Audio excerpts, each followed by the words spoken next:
Ini itu apaan anjing?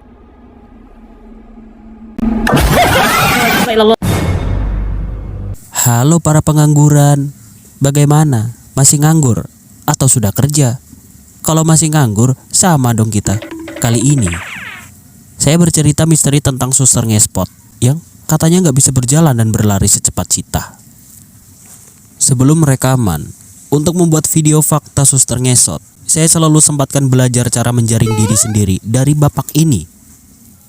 Setelah saya puas memahami cara menjala kepala sendiri, saya selalu rutin mendengarkan lagu favorit di radio kesukaan mama saya.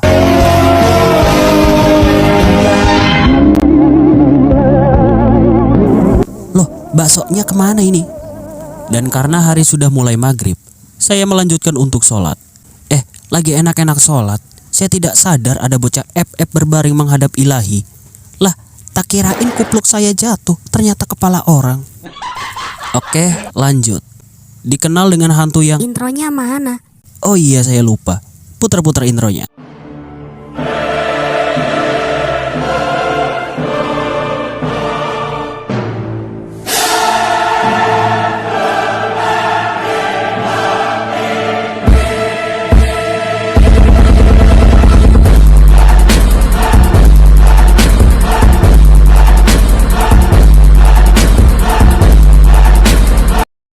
Apakah kalian tahu suster ngespot? Jenis hantu yang suka memakai baju seragam dan seperti tidak mencuci bajunya selama berbulan-bulan, dan jalannya pun sambil ngesot. Dalam sejarah suster yang jarang cuci baju ini, tidak ada yang bisa menentukan asal-usulnya dengan pasti. Tetapi, ada beberapa informasi dari cangkem ke cangkem di masyarakat yang kemudian dipercayai sebagai sejarah munculnya suster ngesot. Hantu ini dipercayai oleh masyarakat sebab adanya cerita atau sejarahnya. Pertama, ceritanya di Rumah Sakit Umum Cipto Mangunkusumo yang berada di Jakarta. Sebab di tempat itu ada seorang suster yang meninggal secara tidak wajar. Di suatu malam, ada seorang suster yang melaksanakan tugas menjaga orang yang sedang sakit. Keadaan malam itu sangat sepi dan hening, tidak ada siapa-siapa, kecuali hanya ada seorang dokter jaga dan suara rintihan kodok minta air.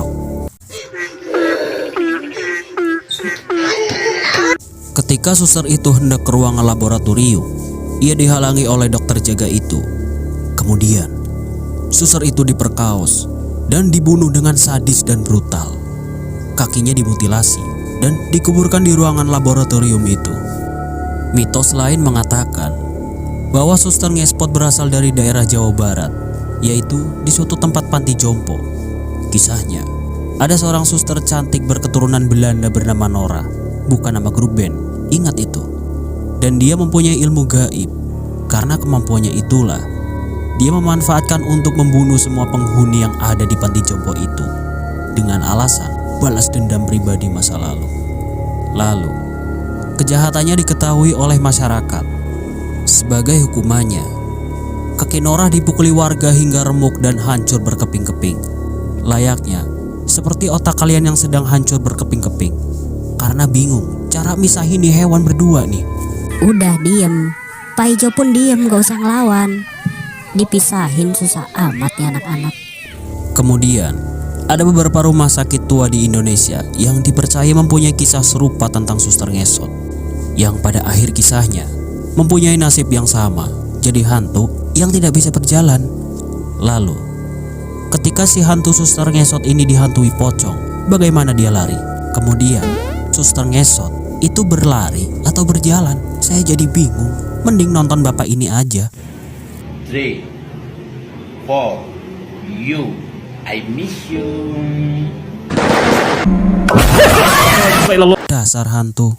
Oke bro, see you next time bro.